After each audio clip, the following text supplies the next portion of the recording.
Kashmir is one of the most disputed places on earth. Over the course of 70 years, it's been the center of three big wars fought between the two massive armies. It's heavily occupied by more than 500,000 Indian troops and a deadly collection of terrorist groups. It is the stage of relentless conflicts between India and Pakistan. The voice of Kashmiris is caught between a vicious cycle of violence.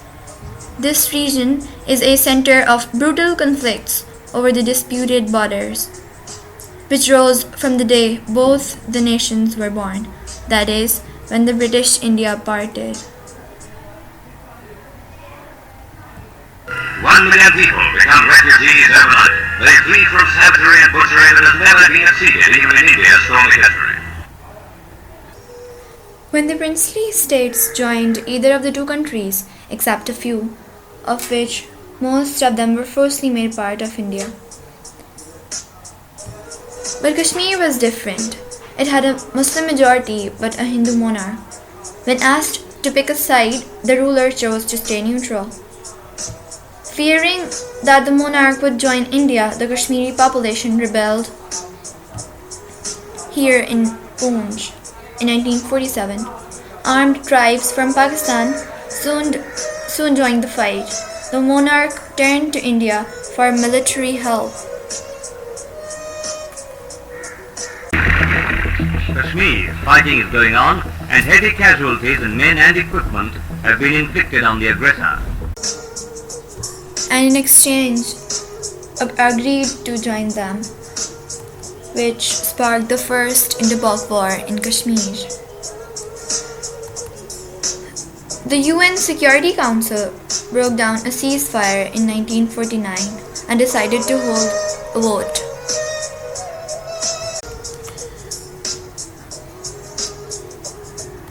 Pakistan said that Kashmir is a Muslim majority population and rightfully belonged with them, while India argued that Kashmir was handed over to them by the Hindu monarch. So they doubled down it, but the vote was never held. Both the countries continued to tighten their grip around it. And in 1965, Second War broke out in Kashmir. Thousands of people were killed and thousands were harmed and left homeless.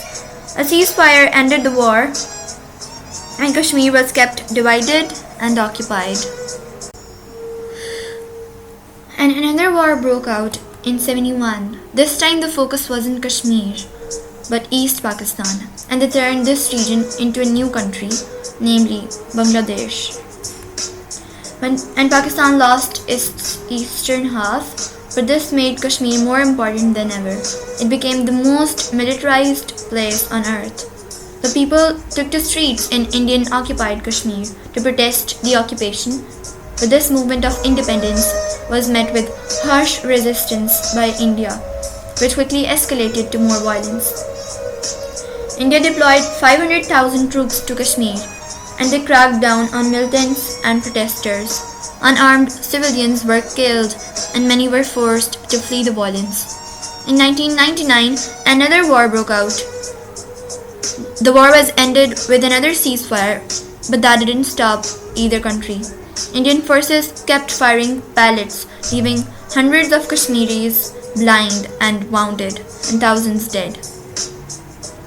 Now this is the vicious cycle of violence.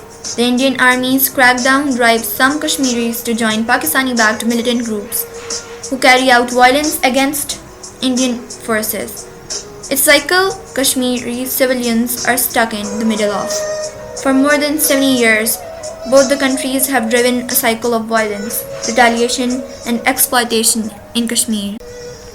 But beneath it all is the wish of Kashmiris, the wish to make a choice, a wish that continues to be suppressed again and again by violence.